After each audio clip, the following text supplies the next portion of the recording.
ಇತ್ತೀಚಿನ ದಿನಗಳಲ್ಲಿ ಯುವ ಜನತೆ ಮಾದಕ ವ್ಯಸನ ಮತ್ತು ಆನ್ಲೈನ್ ವಂಚನೆಗಳಿಗೆ ಬಲಿಯಾಗುತ್ತಿರುವ ಹಿನ್ನೆಲೆಯಲ್ಲಿ ದಾವಣಗೆರೆಯ ಜಿಎಂ ವಿಶ್ವವಿದ್ಯಾಲಯದಲ್ಲಿ ಜಿಲ್ಲಾ ಪೊಲೀಸ್ ಇಲಾಖೆ ವತಿಯಿಂದ ಮಾದಕ ವಸ್ತುಗಳ ಸೇವನೆಯಿಂದ ಉಂಟಾಗುವ ದುಷ್ಪರಿಣಾಮಗಳು ಹಾಗೂ ಸೈಬರ್ ಅಪರಾಧಗಳ ಕುರಿತು ವಿದ್ಯಾರ್ಥಿಗಳಿಗೆ ಜಾಗೃತಿ ಮೂಡಿಸಲಾಯಿತು.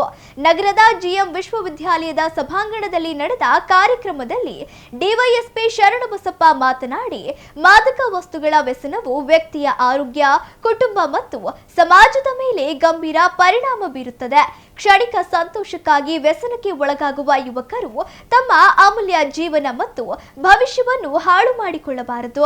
ವಿದ್ಯಾರ್ಥಿಗಳು ತಮ್ಮ ಶಿಕ್ಷಣದ ಜೊತೆಗೆ ಉತ್ತಮ ವ್ಯಕ್ತಿತ್ವ ಬೆಳೆಸಿಕೊಂಡು ಸಮಾಜಕ್ಕೆ ಮಾದರಿಯಾಗಬೇಕು ಎಂದು ಕಿವಿಮಾತು ಹೇಳಿದರು. ಮಾದಕ ವಸ್ತುಗಳ ಸಾಗಾಟ, ಮಾರಾಟ ಹಾಗೂ ಸೇವನೆಗೆ ಸಂಬಂಧಿಸಿದಂತೆ ಸರ್ಕಾರ ಜಾರಿಗೆ ತಂದಿರುವ ಕಾನೂನುಗಳ ಬಗ್ಗೆ ಮಾಹಿತಿ ನೀಡಿದ ಅವರು, ಇಂತಹ ಚಟುವಟಿಕೆಗಳ ಬಗ್ಗೆ ಮಾಹಿತಿ ದೊರೆತರೆ ತಕ್ಷಣವೇ ಪೊಲೀಸ್ ಇಲಾಖೆಗೆ ತಿಳಿಸುವಂತೆ ವಿದ್ಯಾರ್ಥಿಗಳಿಗೆ ಮನವಿ ಮಾಡಿದರು. ಸೈಬರ್ ಕ್ರೈಂ ವಿಭಾಗದ ಅಧಿಕಾರಿ ನಾಗಪ್ಪ ಮಾತನಾಡಿ, ಡಿಜಿಟಲ್ ಯುಗದಲ್ಲಿ ಸೈಬರ್ ಅಪರಾಧಗಳು ದಿನದಿಂದ ದಿನಕ್ಕೆ ಹೆಚ್ಚಾಗುತ್ತಿವೆ. ನಕಲಿ ಬ್ಯಾಂಕ್ ಕರೆಗಳು, ಕೆವೈಸಿ ಅಪ್ಡೇಟ್ ಹೆಸರಿನ ವಂಚನೆ, ಒಟಿಪಿ ಪಡೆದು ಹಣ ದೋಚುವುದು, ಸಾಮಾಜಿಕ ಜಾಲತಾಣಗಳ ಹ್ಯಾಕಿಂಗ್, ನಕಲಿ ಉದ್ಯೋಗ ಹಾಗೂ ಹೂಡಿಕೆ ಆಮಿಷಗಳ ಮೂಲಕ ನಡೆಯುವ ವಂಚನೆಗಳ ಬಗ್ಗೆ ವಿದ್ಯಾರ್ಥಿಗಳಿಗೆ ವಿವರವಾಗಿ ಮಾಹಿತಿ ನೀಡಿದರು. ಮೊಬೈಲ್ ಮತ್ತು ಸಾಮಾಜಿಕ ಜಾಲತಾಣಗಳನ್ನು ಸುರಕ್ಷಿತವಾಗಿ ಬಳಸುವುದು, ಪಾಸ್ವರ್ಡ್, ಒಟಿಪಿ, ಎಟಿಎಂ ಪಿನ್ ಹಾಗೂ ಬ್ಯಾಂಕ್ ವಿವರಗಳನ್ನು ಯಾರೊಂದಿಗೂ ಹಂಚಿಕೊಳ್ಳದಿರುವುದು ಸೇರಿದಂತೆ ಸೈಬರ್ ಸುರಕ್ಷತೆಗೆ ಸಂಬಂಧಿಸಿದ ಹಲವು ಮುನ್ನೆಚ್ಚರಿಕೆ ಕ್ರಮಗಳ ಕುರಿತು ತಿಳಿಸಿದರು. ಯಾವುದೇ ರೀತಿಯ ಸೈಬರ್ ವಂಚನೆ ನಡೆದರೆ ತಕ್ಷಣ ರಾಷ್ಟ್ರೀಯ ಸೈಬರ್ ಸಹಾಯವಾಣಿ 1930ಗೆ ಕರೆ ಮಾಡಿ ಅಥವಾ ಸಂಬಂಧಿತ ಪೊಲೀಸ್ ಠಾಣೆಯನ್ನು ಸಂಪರ್ಕಿಸುವಂತೆ ಸಲಹೆ ನೀಡಿದರು. ಕೆಟಿಜಿ ನಗರ ಪೊಲೀಸ್ ಠಾಣೆಯ ಇನ್ಸ್ಪೆಕ್ಟರ್ ಸುನಿಲ್ ರವರು ಕಾರ್ಯಕ್ರಮದಲ್ಲಿ ವಿದ್ಯಾರ್ಥಿಗಳಿಗೆ ಮಾದಕ ವ್ಯಸನ ಮತ್ತು ಸೈಬರ್ ಅಪರಾಧಗಳಿಂದ ದೂರವಿರುವಂತೆ ಅರಿವು ಮೂಡಿಸಿದರು. ಈ ದೇಶದ ಒಬ್ಬ ವ್ಯಕ್ತಿ ಯಾವುದೋ ಮುಂದೆ ಸಾಧನೆ ಮಾಡುವಂತ ವ್ಯಕ್ತಿ ಅಲ್ಲೇ ಕಮರಿ ಹೋಗ್ತಾರೆ. ಸೊ ಇದೆಲ್ಲ ನಿಟ್ಟಿನಲ್ಲಿ ಇವತ್ತಿನ ದಿನಕ್ಕೆ ಡ್ರಗ್ಸ್ ಒಂದು ದೊಡ್ಡ ಸಾಮಾಜಿಕ ಪಿಡುಗಾಗಿದೆ. ಆ ಸಾಮಾಜಿಕ ಪಿಡುಗನ್ನ ಹೋಗಲಾಡ್ಸಕ್ಕೆ ಬರೀ ಪೊಲೀಸರಷ್ಟೇ ಅಲ್ಲ, ಅದಕ್ಕೆ ನಿಮ್ದು ಕೂಡ ನಮಗೆ ಸಹಕಾರ ಬೇಕಾಗಿದೆ. ನಿಮ್ದು ಕೂಡ ನಮಗೆ ಚಪ್ಪಾಳೆ ತಟ್ಟಕ್ಕೆ ನಿಮ್ದು ಕೈ ನಮಗೆ ಜೋಡಿಸ್ಬೇಕಾಗಿದೆ. ಅದಕ್ಕಾಗಿಯೇ ಎಲ್ಲ ಕಡೆ ಹೋಗಿ ನಾವು ಡ್ರಗ್ಸ್ ಅವೇರ್ನೆಸ್ ಪ್ರೋಗ್ರಾಮ್ಗಳನ್ನ ನಾವು ಮಾಡ್ತಾನೆ ಇದ್ದೀವಿ. ಅವಾಗವಾಗ ನಾವು ವಾರಕ್ಕೆ ಒಂದ್ಸಲ ನಾವು ಕಂಪಲ್ಸರಿ ಮಾಡಲೇಬೇಕು ಅಂತ ಸರ್ಕಾರದಿಂದ ಆದೇಶ ಆಗಿದೆ. ನಮ್ಮ ಇಲಾಖೆಯ ಹಿರಿಯ ಅಧಿಕಾರಿಗಳಿಂದ ನಮಗೆ ಆದೇಶ ಆಗಿದೆ. ನಾವು ಪ್ರತಿಯೊಂದು ಕಾಲೇಜ್ಗಳಲ್ಲಿ, ಸಾರ್ವಜನಿಕ ಸ್ಥಳಗಳಲ್ಲಿ ಡ್ರಗ್ ಬಗ್ಗೆ ಅವೇರ್ನೆಸ್ ಮೂಡಿಸ್ತಾ ಇದ್ದೀವಿ. ಇದರ ಉದ್ದೇಶ ಒಂದೇ, ಇದನ್ನ ದೇಶವನ್ನ, ಈ ರಾಜ್ಯವನ್ನ ಡ್ರಗ್ಸ್ ಮುಕ್ತ ರಾಜ್ಯವನ್ನಾಗಿ, ಡ್ರಗ್ಸ್ ಮುಕ್ತ ದೇಶವನ್ನಾಗಿ ಮಾಡೋದೇ ನಮ್ಮ ಉದ್ದೇಶ ಇದೆ. ಮುಂಚೆ ಎಲ್ಲ ಇದು ಮದ್ಯಪಾನ ಸೇವನೆ ಮಾಡಬಾರ್ದು. ಈಗ ಮದ್ಯಪಾನ ಸೇವನೆಗಿಂತಲೂ ಡ್ರಗ್ಸ್ ಸೇವನೆ ಜಾಸ್ತಿ ಆಗ್ತದೆ, ಈಸಿಯಾಗಿ ಅವೈಲೇಬಲ್ ಆಗ್ತಾ ಇದೆ.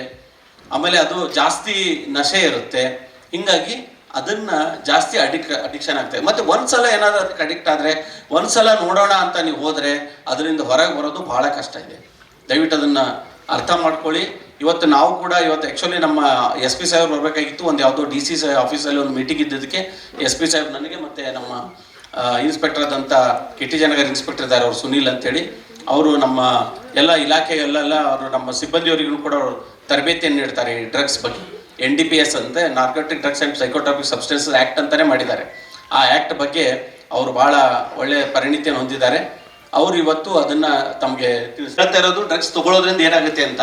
ಬಟ್ ಇನ್ ಕೇಸ್ ಏನಾದರೂ ಡ್ರಗ್ಸ್ ಅನ್ನ ತಗೊಂಡಾಗ ನೀವೇನಾದರೂ ಕೇಸ್ಗಳಾದ್ರೆ ಅಥವಾ ಡ್ರಗ್ಸ್ ಸಪ್ಲೈ ಮಾಡೋರು, ಪೆಡ್ಲರ್ಸು, ಅಂಥವ್ರು ಏನಾದರೂ ಕ್ರೈಮ್ಸ್ಗಳಿದ್ರೆ ಅಂಥವ್ರ ಮೇಲೆ ಏನೇನಾಗುತ್ತೆ ಅನ್ನೋದು ಕೂಡ ಹೇಳ್ತಾ ಇದೆ. ನೋಡಿ, ನನ್ನ ಪ್ರಕಾರ MBBS ಓದುವಂಥ ವಿದ್ಯಾರ್ಥಿ ಏನಾದರೂ ಡ್ರಗ್ಸ್ನಲ್ಲಿ ಕೇಸಲ್ಲಿ ಸಿಗಬಿದ್ರೆ ಅವನು MBBS ಅನ್ನ ಕ್ಯಾನ್ಸಲ್ ಮಾಡ್ತಾರೆ. ಈ ಥರ ಈಗ ಆಲ್ರೆಡಿ ಆರ್ಡರ್ಗಳು ಆಗ್ತಾ ಇದ್ದಾವೆ. ಅವ್ರದ್ದು ಏನು ವೈದ್ಯಕೀಯ ಇದು ಇರ್ತಲ್ಲ, ಅದು ಲೈಸೆನ್ಸನ್ನು ಕ್ಯಾನ್ಸಲ್ ಮಾಡಿಸ್ತಾ ಇದ್ದಾರೆ. ಈ ಥರ ಎಲ್ಲ ಮಾಡ್ತಾ ಇದ್ದಾರೆ. ಅಂದರೆ ಯಾರು ಡ್ರಗ್ಸಿಗೆ ಅಡಿಕ್ಟ್ ಆಗಬಾರ್ದು ಅನ್ನೋದು ಉದ್ದೇಶ ಇಷ್ಟೊಂದು ಸ್ಟ್ರಿಕ್ಟ್ ಆಗಿ ಕಾನೂನುಗಳನ್ನು ಜಾರಿ ಮಾಡ್ತಾ ಇದ್ದಾರೆ. ಅದಕ್ಕೆ ನನ್ನ ರಿಕ್ವೆಸ್ಟ್ ಇದೆ. ಮತ್ತು ಇನ್ನೊಂದು ನಿಮ್ಗೆ ಹೇಳ್ತೀನಿ, ಮುಂಚೆ ಎಲ್ಲ ನಾವು ಸಿಂಥೆಟಿಕ್ ಡ್ರಗ್ಸ್ ಬರೀ ನಾರ್ಮಲ್ ಗಾಂಜಾ ಸಿಗ್ತದೆ ಅಂತ ಅನ್ಕೊಂಡಿದ್ವಿ. ಬಟ್ ಇತ್ತೀಚೆಗೆ ಸಿಂಥೆಟಿಕ್ ಡ್ರಗ್ಸ್ ಕೂಡ, ಈ MDMA, ಕೊಕೇನ್ ಅಂಥ ಡ್ರಗ್ಸು ಕೂಡ ಇವತ್ತು ಜಿಲ್ಲೆಗಳಿಗೆ ಕಾಲಿಟ್ಟಿದೆ. ಇವನ್ ನಾವು ಲಾಸ್ಟ್ ಒಂದು ವರ್ಷದಲ್ಲಿ ನಾವು ಅಂಥದ್ದು ಸಿಂಥೆಟಿಕ್ ಡ್ರಗ್ಸ್ ಕೂಡ ಇಲ್ಲಿ 3 ಕೇಸ್ ಮಾಡಿದ್ದೀವಿ ನಾವೀಗ. ಸಿಂಥೆಟಿಕ್ ಡ್ರಗ್ಸ್ ಸಂಬಂಧಪಟ್ಟಂಗೆ ಒಂದೇ ವರ್ಷದಲ್ಲಿ ಮುಂಚೆ ಬರೀ ಗಾಂಜಾ ಸಿಕ್ತಿತ್ತು, ಅದು ಸೊಪ್ಪು ಎಲ್ಲಿ ಬೇಕಲ್ಲಿ ಬೆಳೀತಿತ್ತು, ಅದನ್ನ ಮಾರಾಟ ಮಾಡ್ತಿರೋದು ಪ್ರಾಹಿಬಿಟೆಡ್ ಇದ್ರು ಕೂಡ ಅಲ್ಲೆಲ್ಲ ಕದ್ದು ಮುಚ್ಚಿ ಮಾರ್ತಿದ್ರು, ಅವರು ಹಿಡಿದು ಕೇಸ್ ಮಾಡ್ತಿದ್ರು. ಬಟ್ ಈಗ ಸಿಂಥೆಟಿಕ್ ಡ್ರಗ್ಸ್ ಸಿಗ್ತಾ ಇದೆ, ಅದು ಕೂಡ ಇಲ್ಲಿ ಸಿಗ್ತಾ ಇದೆ. ಅಂದ್ರೆ ಯಾವ ಮಟ್ಟಿಗೆ ನಮ್ಮ ಯುವ ಜನತೆ ಅದನ್ನ ಈಗ ಮಾರಾಟ ತಗೊಳ್ಳೋನಿದ್ರೆ ತಾನೇ ಅದು ಇದು ಬರೋದು, ಅದು ಗೂಡ್ಸ್ ಬರೋದು. ಇಲ್ಲಿ ತಗೊಳ್ಳೋರು ಇದ್ದಾರೆ ಅಂತಾನೆ ಅದು ಗೂಡ್ಸ್ ಇಲ್ಲಿವರೆಗೆ ರೀಚ್ ಆಗ್ತಾ ಇದೆ. ಅದರಲ್ಲೂ ಕೂಡ ಈಗ ನಮ್ಗೆ ಗೊತ್ತಿದೆ, ಇಲ್ಲಿ BIT ಅಂತ ಕಾಲೇಜ್ ಇದೆ, GMIT ಅಂತ ಕಾಲೇಜ್ ಇದೆ, ಆಮೇಲೆ UBDT ಕಾಲೇಜ್ ಇದೆ, ಜೈನ್ ಇಂಜಿನಿಯರಿಂಗ್ ಕಾಲೇಜ್ ಇದೆ, ಮೆಡಿಕಲ್ ಕಾಲೇಜಸ್ ಇದಾವೆ. ಸಿಸ್ಟಮ್ ಅಲ್ಲಿ ಒಂದು ಪ್ರೈವೇಸಿ ಸೆಟ್ಟಿಂಗ್ ಅವೆಲ್ಲ ಸರಿಯಾಗಿ ಮಾಡ್ಕೊಂಡಿರ್ಬೇಕು. ಆಮೇಲೆ ವಾಟ್ಸಪ್ನಲ್ಲಿ ಕೂಡ ಪ್ರೈವೇಸಿ ಆ್ಯಂಡ್ ಸೆಕ್ಯೂರಿಟಿ ಸೆಟ್ಟಿಂಗ್ಸ್ ಎಲ್ಲ ಇದ್ದಾವೆ. ಯಾರು ನಿಮ್ಮನ್ನು ಫಾಲೋ ಮಾಡ್ಬೋದು, ಅಥವಾ ಯಾರು ನಿಮ್ಮ ವಿಡಿಯೋ ಮತ್ತು ಇಮೇಜಸ್ಸನ್ನು ನೋಡ್ಬೋದು ಅಥವಾ ಶೇರ್ ಮಾಡ್ಬೋದು, ಇಂಥ ಎಲ್ಲ ವಿಚಾರಗಳು ಪ್ರೈವೇಸಿ ಬಗ್ಗೆ ಇರೋವನ್ನ ಕರೆಕ್ಟಾಗಿ ಸೆಟ್ಟಿಂಗ್ಸ್ ಮಾಡ್ಕೊಂಡಿದ್ರೆ, ಆಮೇಲೆ avoid unknown calls, avoid scam calls ಅಂತೆಲ್ಲ ಆಪ್ಷನ್ ಇದೆ ವಾಟ್ಸಪ್ಪಲ್ಲಿ, ನೋಡಿರ್ತೀರಿ. ಅವನ್ನೆಲ್ಲ ಆಪ್ಷನ್ಸ್ ನೀವು ಉಪಯೋಗ ಮಾಡಿಕೊಂಡ್ರೆ ಹೊರಗಡೆಯಿಂದ ಬರ್ತಕ್ಕಂಥ ಅನ್ನೌನ್ ಕಾಲ್ಸು ಮತ್ತು ಸ್ಪ್ಯಾಮ್ ಕಾಲ್ಸನ್ನು ಅವಾಯ್ಡ್ ಮಾಡ್ಬೋದು.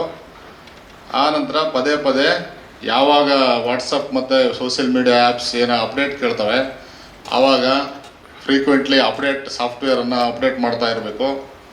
ಅಪ್ಡೇಟ್ ಮಾಡೋದು ಯಾಕಂತಂದರೆ, ಯಾವುದೇ ಒಂದು ಸಾಫ್ಟ್ವೇರು ಒಂದು 15 ದಿವಸ ತಿಂಗಳಾದಮೇಲೆ ಅದು ಹಳೇದಾಗ್ತಾ ಹೋಗ್ತದೆ. ಸೈಬರ್ ಕ್ರೈಮ್ ಮಾಡುವಂಥವ್ರು ಅದನ್ನು ಬ್ರೇಕ್ ಮಾಡ್ತಾರೆ ಅನ್ನೋ ಉದ್ದೇಶಕ್ಕೆ ಸಾಫ್ಟ್ವೇರ್ನ ಅಪ್ಡೇಟ್ ಮಾಡ್ತಾ ಇರ್ತಾರೆ. ಪ್ರತಿಯೊಂದು ಅಪ್ಲಿಕೇಶನ್ ಕೂಡ ಅದನ್ನು ಪ್ಲೇಸ್ಟೋರ್ ಆಯಿತು ಅಥವಾ ಆ್ಯಪಲ್ ಸ್ಟೋರಲ್ಲಾಯಿತು, ಅವನ್ನ ಯಾವುದೇ ಅಪ್ಲಿಕೇಶನ್ ಮತ್ತು ಮೊಬೈಲ್ ಸಾಫ್ಟ್ವೇರನ್ನು ಆವಾಗ ಅಪ್ಡೇಟ್ ಮಾಡ್ತಾ ಇರಬೇಕು. ಇದು ಒಂದು ಪ್ರಿವೆಂಟಿವ್ ಮೆಥಡ್. ಆಮೇಲೆ UPI ಫ್ರಾಡಿಗೆ ಸಂಬಂಧಪಟ್ಟಂತೆ ಫೋನ್ಪೇ, GPay ಯಾವುದೇ ಇದ್ದರೂ ಕೂಡ ಅದಕ್ಕೊಂದು ಆ್ಯಪ್ ಸ್ಕ್ರೀನ್ ಪಿನ್ ಅಂದರೆ ಸೆಕ್ಯೂರಿಟಿಗೆ ಹಾಕ್ಕೊಂಡಿದ್ರೆ ಒಳ್ಳೆಯದು. ಈಗ ದಾವಣಗೆರೆ ಜಿಲ್ಲೆಯಲ್ಲಿ ಏನಾಗಿದೆ ಅಂದರೆ 70 ವರ್ಷ 75 ವರ್ಷ ಆಗಿರ್ತಕ್ಕಂಥವ್ರನ್ನ ಟಾರ್ಗೆಟ್ ಮಾಡ್ತಾರೆ. UPI ಫ್ರಾಡ್ ಮಾಡ್ತಕ್ಕಂಥವ್ರು ಒಂದು 2-3 ಜನ ಇರ್ಬೋದು. ಆ ಮೊಬೈಲ್ನ ಕದ್ಬಿಟ್ಟು ಯೂಶಲಿ ವಯಸ್ಸಾಗಿರೋರು ಅದಕ್ಕೆ ಒಂದು ಸ್ಟ್ರಾಂಗ್ ಆಗಿರ್ತಕ್ಕಂಥ ಪಿನ್ ಆಗಲಿ ಅಥವಾ UPI ಇದನ್ನಾಗಲಿ ಇಟ್ಕೊಂಡಿರಲ್ಲ. ಸುಮಾರು ಜನ ಆ UPI ಪಿನ್ನ ಮೊಬೈಲ್ ಹಿಂದ್ಗಡೆನೇ ಇಟ್ಕೊಂಡಿರ್ತಾರೆ ಬರೆದು. ಅಂಥವನ್ನ ಮಿಸ್ಯೂಸ್ ಮಾಡ್ಕೊಂಡು ಮೊಬೈಲ್ ಕದ್ಬಿಟ್ಟು ಸುಮಾರು 1 ಲಕ್ಷದಿಂದ 6 ಲಕ್ಷದವರೆಗೂ ಟ್ರಾನ್ಸ್ಫರ್ ಮಾಡ್ಕೊಂಡು ಮೊಬೈಲನ್ನು ಬಿಸಾಕಿ ಹೋಗಿರ್ತಕ್ಕಂಥ ಉದಾಹರಣೆಗಳಿದ್ದಾವೆ ದಾವಣಗೆರೆಯಲ್ಲಿ. ಅದಕ್ಕೆ ಏನು ಮಾಡಬೇಕು ಅಂದರೆ, UPI ಯಾವುದೇ ಆ್ಯಪ್ ಇದ್ದರೂ ಕೂಡ ಅದಕ್ಕೆ ಒಂದು ಸ್ಟ್ರಾಂಗ್ ಆಗಿ ಪಿನ್ ಹಾಕ್ಕೊಂಡಿರ್ಬೇಕು. ಆಮೇಲೆ ಅಪ್ಲಿಕೇಶನ್ ಓಪನ್ ಮಾಡೋಕ್ಕೆ ಒಂದು ಸ್ಕ್ರೀನ್ ಲಾಕ್ ಹಾಕ್ಕೊಂಡಿರ್ಬೇಕು. ಅದನ್ನು ಫ್ಯಾಮಿಲಿ ಮೆಂಬರ್ಸಲ್ಲಿ ಯಾರಾದರೂ ಒಬ್ಬರಿಗೆ ಹೇಳಿರಬೇಕು.